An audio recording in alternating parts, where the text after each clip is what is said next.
আগের ভিডিওতে আমি দেখিয়ে দিয়েছি কিভাবে আপনি জিও রিটার্নার হতে পারবেন এবং কিভাবে অনলাইন আবেদনের মাধ্যমে আপনি ফ্রিতে আইডি পাসওয়ার্ড পাবেন, সেটা নিয়ে কিন্তু আগের ভিডিওতে আমি দেখিয়ে দিয়েছি। আজকের ভিডিওতে আপনাকে দেখাবো যে আইডি পাসওয়ার্ড পাওয়ার পর তারপরে জিও পজ প্লাসে কিভাবে আপনি লগ ইন করবেন, লগ ইন করার পর কিভাবে আপনি কেওয়াইসি কমপ্লিট করবেন এবং কেওয়াইসি কমপ্লিট করে দেওয়ার পর তারপর আপনি সিম অ্যাক্টিভেশন কিভাবে করবেন তার স্টেপ বাই স্টেপ প্রসেস কিন্তু আজকের ভিডিওতে আপনাকে দেখিয়ে দেবো। সেই জন্য ভিডিওটা প্রথম থেকে শেষ পর্যন্ত অবশ্যই দেখবেন মনোযোগ সহকারে, এবং আমাদের চ্যানেলে প্রথমবার ভিজিট করে থাকলে আমাদের চ্যানেলটিকে সাবস্ক্রাইব করে রাখুন এবং পাশে থাকা বেল আইকনটাকে অন করে রাখুন, কারণ আমরা এরকম রিলেটেড নিত্য নতুন ভিডিও নিয়ে আসি। তো চলুন আজকে ভিডিওটা শুরু করা যাক। তো সবার প্রথম আপনার যেটা করতে হবে সেটা হচ্ছে জিও পজ প্লাস যে অ্যাপটা, সেটা কিন্তু গুগল প্লে স্টোর থেকে আপনি ডাউনলোড কিন্তু করে নেবেন। ঠিক আছে, এই অ্যাপটি ডাউনলোড করে নেওয়ার পর তারপরে কিন্তু এই অ্যাপটি ওপেন করবেন এবং যাদের আগে থেকে আছে তারা কিন্তু অবশ্যই আপডেট কিন্তু করে নেবেন। তো ওপেন করার পর সবার প্রথম আমাদের যেটা করতে হবে, এখানে দেখতে পাচ্ছেন ফরগেট পাসওয়ার্ড বলে একটা অপশন দেওয়া রয়েছে, এই অপশনে আপনি ক্লিক করবেন। এই অপশনে ক্লিক করে দেওয়ার সঙ্গে সঙ্গে নেক্সট অপশন কিন্তু বা নেক্সট পেজ কিন্তু আপনার সামনে এইভাবে খুলে যাবে।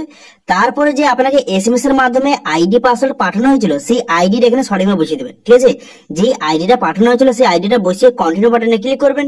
কন্টিনিউ বাটনে ক্লিক করার সঙ্গে সঙ্গে তারপর কিন্তু আপনার মোবাইল নাম্বার এবং ইমেল আইডি এখানে শো কিন্তু হয়ে যাবে। ঠিক আছে, আপনার mobile number email ID show হয়ে যাবে।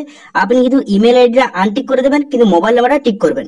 তারপরে নেক্সট বাটনে ক্লিক করলে আপনার কিন্তু মোবাইলে ওটিপি আসবে, সেই ওটিপিটা বসিয়ে এখানে কিন্তু ভ্যালিডেট ওটিপি বাটনে ক্লিক করবেন। ভ্যালিডেট ওটিপি বাটনে ক্লিক করার সঙ্গে সঙ্গে এখানে একটা নতুন পাসওয়ার্ড আপনাকে ক্রিয়েট কিন্তু করতে হবে। নতুন পাসওয়ার্ড ক্রিয়েট করার পর সেই পাসওয়ার্ডটা কনফার্ম কিন্তু করে দেবেন। ঠিক আছে, তারপর কিন্তু চেঞ্জ পাসওয়ার্ড অপশনে ক্লিক করবেন। এবার পাসওয়ার্ডটা কিভাবে তৈরি করবেন এখানে নিচে কিন্তু দেওয়া রয়েছে, এই হিসাবে আপনি কিন্তু পাসওয়ার্ড কিন্তু তৈরি করবেন। তা আপনার কিন্তু পাসওয়ার্ড কিন্তু স্পেশাল ক্যারেক্টার থাকবে, ক্যাপিটাল লেটার থাকবে, তারপর কিন্তু স্মল লেটার থাকবে, সংখ্যা থাকবে। তো এই হিসাবে কিন্তু একটা পাসওয়ার্ড কিন্তু আপনি ক্রিয়েট কিন্তু করে নেবেন এবং সেই পাসওয়ার্ডটা ক্রিয়েট করে দেওয়ার পর তারপরে তো কনফার্ম পাসওয়ার্ড বা চেঞ্জ পাসওয়ার্ড অপশনে ক্লিক করার সঙ্গে সঙ্গে আপনার পাসওয়ার্ড কিন্তু সাকসেসফুলি হবে এইভাবে চেঞ্জ কিন্তু হয়ে যাবে। হয়ে যাওয়ার পর তারপর আপনি কি করবেন, তারপর কিন্তু পুনরায় এখানে আসবেন। আসার পর আপনার আইডি বসিয়ে দেবেন এবং যেই পাসওয়ার্ডটা আপনি নতুন ক্রিয়েট করলেন সেই পাসওয়ার্ডটা বসিয়ে এখানে লগ ইন বাটনে ক্লিক করবেন। লগ ইন বাটনে ক্লিক করার সঙ্গে সঙ্গে আপনার মোবাইলে ওটিপি আসবে, সেই ওটিপিটা এখানে সঠিকভাবে বসিয়ে দেওয়ার পর ভ্যালিডেট ওটিপি বাটনে ক্লিক করবেন। ভ্যালিডেট ওটিপি বাটনে ক্লিক করার সঙ্গে সঙ্গে আপনার সামনে কিন্তু এইভাবে ড্যাশবোর্ডটি ওপেন হয়ে যাবে। হয়ে যাওয়ার পর এরপর আপনি কি করবেন, এরপর এখানে 3 ডট একটা অপশন দিয়ে আছে, এই অপশন আপনি ক্লিক করবেন। ঠিক আছে, এই অপশনে ক্লিক করার সঙ্গে সঙ্গে তারপর কিন্তু আপনার সামনে অনেক অপশন খুলে যাবে।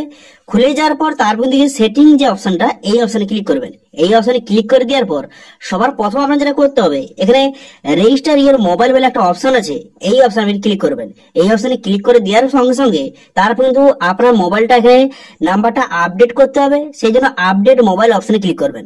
আপডেট মোবাইল অপশনে ক্লিক করলে আপনার মোবাইল নাম্বারে ওটিপি যাবে, সেই ওটিপিটা এখানে সঠিকভাবে বসিয়ে দেবেন। ওটিপিটা সঠিকভাবে বসিয়ে দেওয়ার পর তো এরপর আপনি কি করবেন, এরপর এখানে কিন্তু সাবমিট ওটিপি বাটনে ক্লিক করলে আপনার ওটিপিটা সাবমিট হয়ে যাবে। হয়ে যাওয়ার পর এখানে রেজিস্টার এজেন্ট ফটো অপশনে ক্লিক করবেন। করে দেওয়ার পর তারপর দেখতে পাচ্ছেন এখানে কিন্তু যে প্রুফ অফ আইডি হিসাবে এখানে একটা ডকুমেন্টস কিন্তু আপনাকে সিলেক্ট করতে হবে। তো সেক্ষেত্রে আপনি কি করবেন, এখানে সিলেক্ট করে দেওয়ার পর এখানে আধার কার্ড আপনি সিলেক্ট করবেন। আধার কার্ড এখানে সিলেক্ট করে দেওয়ার পর আপনার কিন্তু এখানে আধার কার্ডটি আপলোড কিন্তু করতে হবে। তো সেই জন্য প্রিভিউ অপশনে ক্লিক করে আপনার আধার কার্ডের ফটোটা কিন্তু আপনি এখান থেকে ফটোটা তুলে নেবেন। এইভাবে ফটোটা তুলে নেওয়ার পর তারপর সেটা আপনি এখান থেকে দেখতে পাচ্ছেন ইউজ দিস ফটো, এই অপশনে ক্লিক করে ফটোটা কিন্তু আপলোড কিন্তু হয়ে যাবে। ফটোটা সঠিকভাবে আপলোড হয়ে যাওয়ার পর তারপর এখানে কেটে দেবেন। এখানে কেটে দেওয়ার পর এখানে ঠিক ছিল মেরে দেওয়ার পর সাবমিট বাটনে ক্লিক করলে তারপরে আপনাকে ফটো কিন্তু তুলতে হবে। তো আপনার ফটো এখানে তুলে নেবেন। এখানে কিন্তু ক্যামেরায় আপনার ফেসটাকে নিয়ে এসে ফটোটা তুলে নেবেন। ফটোটা এখানে তুলে নেওয়ার পর তারপর আপনি কি করবেন, এখানে ঠিক চিহ্ন মারবেন। এখানে ঠিক চিহ্ন মেরে দেওয়ার পর সাবমিট বাটনে ক্লিক করে দেবেন। সাবমিট বাটনে ক্লিক করে দেওয়ার সঙ্গে সঙ্গে এখানে সাকসেসফুলি ভাবে সাবমিট কিন্তু হয়ে যাবে। সাকসেসফুলি ভাবে সাবমিট হয়ে যাওয়ার পর এরপর কিন্তু রেজিস্টার ইওর আধার অপশনে ক্লিক করবেন। করে দেওয়ার পর ভ্যালিডেট আধার অপশনে পুনরায় ক্লিক করবেন।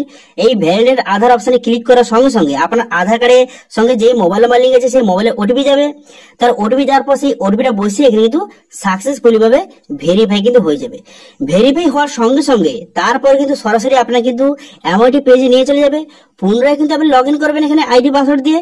লগ ইন করার সঙ্গে সঙ্গে তারপর আপনি কি করবেন, তারপরে 3 ডট অপশনে ক্লিক করবেন। করে দেওয়ার পর জিও আধার ইকুআইসি বলে অপশন রয়েছে, এই অপশনে ক্লিক করবেন। এই অপশনে ক্লিক করার পর তারপর নেক্সট পেজ আপনার সামনে ওপেন হয়ে যাবে। তারপর এখান থেকে খুব সহজে আপনি কিন্তু সিম অ্যাক্টিভেশন কিন্তু করতে পারবেন। এই মোবিলিটি অপশনে ক্লিক করে আপনি কিন্তু খুব সহজে সিম কিন্তু অ্যাক্টিভেশন করতে পারবেন। এছাড়াও এখানে জিও রিচার্জ অপশনে ক্লিক করে আপনি মোবাইল রিচার্জ এখানে খুব সহজে করতে পারবেন। তো আজকের ভিডিও দেখিয়ে দিলাম যে কিভাবে আপনি আইডি পাসওয়ার্ড পাওয়ার পর এখানে ফার্স্ট টাইম কিভাবে লগ ইন করবেন এবং কিভাবে রেজিস্ট্রেশন করবেন, ইকুআইসি করবেন, এ টু জেড প্রসেস দেখিয়ে দিলাম। এবার যদি এরপরে কিভাবে সিম অ্যাক্টিভেশন করতে হয় সেটা নিয়ে ভিডিও চাইলে অবশ্যই কমেন্ট করুন। আমি নেক্সট ভিডিও দেখিয়ে দেবো যে কিভাবে আপনি সিম অ্যাক্টিভেশন করবেন অথবা এমএনবি করবেন, তার স্টেপ বাই স্টেপ নিয়ে কিন্তু নেক্সট ভিডিওতে আপনাদের দেখিয়ে দেবো। সেই জন্য অবশ্যই কিন্তু কমেন্ট করে জানাবেন, ঠিক আছে? এবং আজকের ভিডিওটা ভালো লেগে থাকলে ভিডিওটা একটা লাইক করে দেবেন এবং ভিডিও কিন্তু বন্ধুর সঙ্গে শেয়ার করে দেবেন। এবং আমাদের চ্যানেলে প্রথমবার ভিজিট করে থাকলে আমাদের চ্যানেলটিকে সাবস্ক্রাইব করে রাখুন এবং পাশে বেল আইকনটাকে অন করে রাখুন, কারণ আমরা এরকম রিলেটেড নিত্য ভিডিও নিয়ে আসি। আজকের ভিডিওটা এই পর্যন্তই, দেখা হচ্ছে নেক্সট ভিডিওতে। Thank you.